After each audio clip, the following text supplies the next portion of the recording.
తెలంగాణ ఉద్యమంలో మీలో ఒకటిగా తెలంగాణ బిడ్డగా పార్టిసిపేట్ చేయడం. నా పెద్దలు గౌరవ సోదరులు కాశీం యాదగిరి అన్న వారితో కలిసి మేము ఎన్నో ఉద్యమాల్లో పాల్గొనడం. 2006లోనేమి మహబూబ్నగర్ వేస్తుంటే అప్పుడే చెప్పినాడు, ఉద్యమ రూపంలో వచ్చిన దుర్మార్గుడు ఉన్నాడు, అసలు రంగు అప్పుడే కనిపెట్టిండు. అది తెలంగాణ రాష్ట్రం సాధించుకున్నాక 10 ఏళ్ల పరిపాలనలో మొదటగా అణచివేసింది ఉద్యమకారులు. అది ఈ మాట నాకు కాశీం యాదగిరి అన్న మహబూబ్నగర్ మీటింగ్లో చెప్పినాడు. మేము వచ్చినప్పుడు మళ్ళీ ఇద్దరం ఆర్గ్యూ చేసుకున్నాం. అన్న ఇది వాడు దుర్మార్గుడు అయిన రోజు కానీ మనం తెలంగాణ సాధన కొరకు ఏకం కావాలి, ఆంధ్రలో ఎదుర్కోవాలంటే మన ఐక్యం ఉండాలని ఒక ఉద్దేశంతో పోయినాం తప్ప, అంటే మనం నిజాయితీగా నిక్కచ్చిగా తెలంగాణకే పోరాటం చేస్తే అప్పుడు ఉద్యమం ఉన్న వాళ్ళేమో వ్యాపారం చేస్తూ కంపెనీలు స్థాపించి మన రక్తంతో మన బిడ్డల ప్రాణ త్యాగాలతోటి రాష్ట్రం ఏర్పడినప్పుడు నేను ఆ రోజు కూడా అదే మాట చెప్పాను. కాంగ్రెస్ ప్రభుత్వం ఉన్నా, ముఖ్యమంత్రి ఎవరున్నా, సోనియా గాంధీ గారు తెలంగాణ ఇస్తుంది, తెలంగాణ ప్రజల యొక్క ఆకాంక్షను గుర్తించింది. గద్దరన్న మాట అన్నాడు, తల్లిగా బిడ్డల ప్రాణ త్యాగాలను గుర్తించిందని మీకు చెప్పంటారా అని చెప్పాడు అన్నమాట. ఆమె అదే గుర్తించి ఎట్లయితే తెలంగాణ బిడ్డలు ప్రాణత్యాగం చేస్తున్నారంటే, డిసెంబర్ 9 రోజు 27 మంది అప్పటికి ఆత్మహత్యలు చేసుకున్నారు. విద్యార్థి సంఘాలన్నీ కూడా అసెంబ్లీ ముట్టడం జరిగినప్పుడు ఇంకా ఏ ఒక్క బిడ్డ ప్రాణం పోకూడదని చెప్పి ఆ రోజు రాత్రి ప్రకటన వచ్చింది. కానీ అదే రోజు రాత్రి కేసీఆర్ కొడుకు కూతురు వచ్చి తెలంగాణ ఇవ్వాల్సిన అవసరం లేదు, కేక్ ఇంతకుముందు వచ్చిపోయినట్టు ఆయన సాక్ష్యం. అప్పుడు ఖాళీ తెలంగాణ ఇస్తామని చెప్పేస్తే చాలు, మా నాయన విరమిస్తాడు, నిమ్స్లోకి వెళ్ళి నిరాళ దీక్ష అని చెప్పి చెప్పుకొచ్చేసారు వాళ్ళు. కానీ మేమేమో మీరందరం మనందరం కలిసి ఎలాంటి కాంప్రమైజ్ లేకుండా రాష్ట్ర ఏర్పాటుకు పోరాటం చేసినాం. దురదృష్టం వచ్చిన తెలంగాణ రాష్ట్రంలో 10 ఏళ్ళు కూడా పోరాటం చేయాల్సి వచ్చింది, అడుక్కోవాల్సిన పరిస్థితి వచ్చింది. ఈ 10 ఏళ్ల తర్వాత ప్రజాప్రభుత్వ పాలన ఏర్పడినది. రేవంత్ రెడ్డి గారు గౌరవ ముఖ్యమంత్రి, ఇది మన ప్రభుత్వం. కాశీం యాదగిరి అన్న కానీ, నేను మాజీ పార్లమెంట్ సభ్యుడు కానీ, ఇప్పుడున్న ఉద్యమకారులు అందరూ ఎవరన్నా సరే కలవడానికి అవకాశం ఉన్నది. ఇచ్చిన హామీలు నెరవేర్చాల్సిన బాధ్యత ప్రభుత్వం పైన ఉన్నది. గతంలో కానీ ఇప్పుడు కానీ ఇవాళ నేను ఇక్కడ యాదగిరి అన్న చెప్పినట్టు, కాశీం చెప్పినట్టు ఇక్కడి నుంచి డైరెక్ట్గా సీఎం గారి ఇంటికి పోతున్నాను.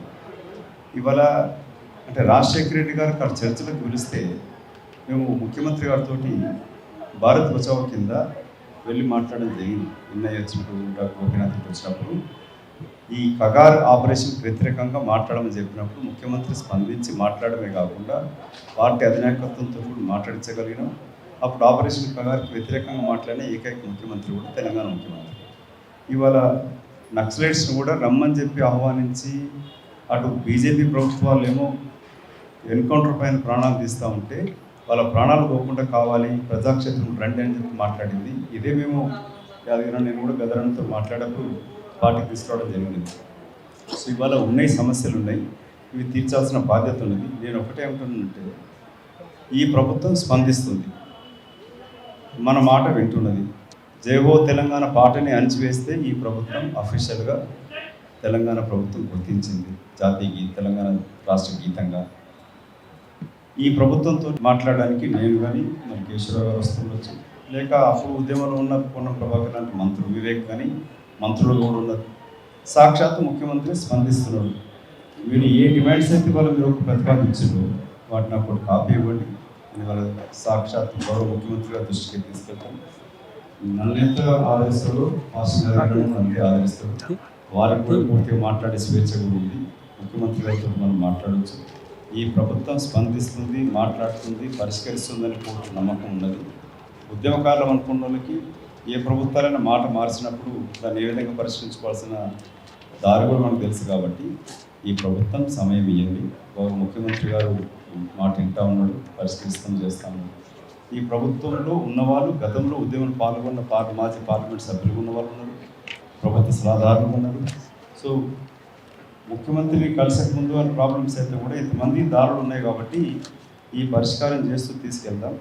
ఇక్కడ బయటనేమో గుంటనక్కలాగా బీజేపీ, బీఆర్ఎస్ వాళ్ళు తెలంగాణ వ్యతిరేకించిన వాళ్ళు కలిసిపోయి పరోక్షంగా కలిసి ఉండి మళ్ళీ పక్కదారి పట్టించే ప్రయత్నం చేస్తూ ఉన్నాడు. 10 ఏళ్ళు వాళ్ళు ఏ విధంగా దుర్మార్గ పరిపాలన చేసినాడు. కనీసం మాట్లాడకుండా కాసిం లాంటి వాళ్ళపైన, విమలక్క పైన దేశద్రోహం కేసులు పెట్టినారు. ఇవాళ మన తెలంగాణ ఉద్యమంలో పాల్గొన్న వాళ్ళకు పదవులు కొన్ని అంటే బీసీగా తీసుకురాగలిగినాం. దేశద్రోహం పెట్టిన కాసిమ్ని వాళ్ళ ఆర్ట్స్ కాలేజ్ ప్రిన్సిపల్గా చేర్చగలిగినాం. సో ఇవన్నీ ఇట్లాంటి కొన్ని సమస్యలు తీరుతూ ఉన్నాయి. ఇట్లా సంతిమంగా ఈ ప్రభుత్వం ఉద్యమకారుల కొరకు జాగిస్తామన్నాము, పెన్షన్ ఇస్తామని చెప్పినారు. వాటిని పరిష్కరించే దిశలో మనం కలిసికట్టుగా పనిచేద్దాం.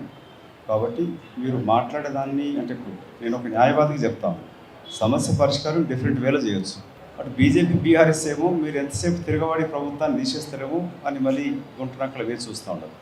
కాబట్టి ఈ సమస్య పరిష్కారానికి కొరకు ఒక న్యాయవాదిగా న్యాయమూర్తి దగ్గర ఎట్లా కేసు ప్రజెంటేషన్ చేస్తే కన్వర్జెన్స్ ఇష్యూడ్గా నాకు తెలుసు. అది ఇప్పుడు ప్రజాప్రతినిధిగా ఈ ప్రభుత్వం స్పందిస్తున్నప్పుడు దాన్ని స్పందించి మన సమస్య తీర్చిదిద్దుతూ మనం ప్రయత్నం చేద్దాం. కానప్పుడు తర్వాత వేరే మాట. ఇప్పుడు ఆ సమయం ఉంది కాబట్టి కాకుంటే అనే కాకుండా ఇది అవుతుందని నమ్మకం ఉంది, అయ్యే రీతిలో నా కృషి ఉంటుందని గతంలో మొన్న ఉండే నిన్న ఉండే రేపు కూడా ఉంటుందని మనం చేసుకుంటూ జై తెలంగాణ.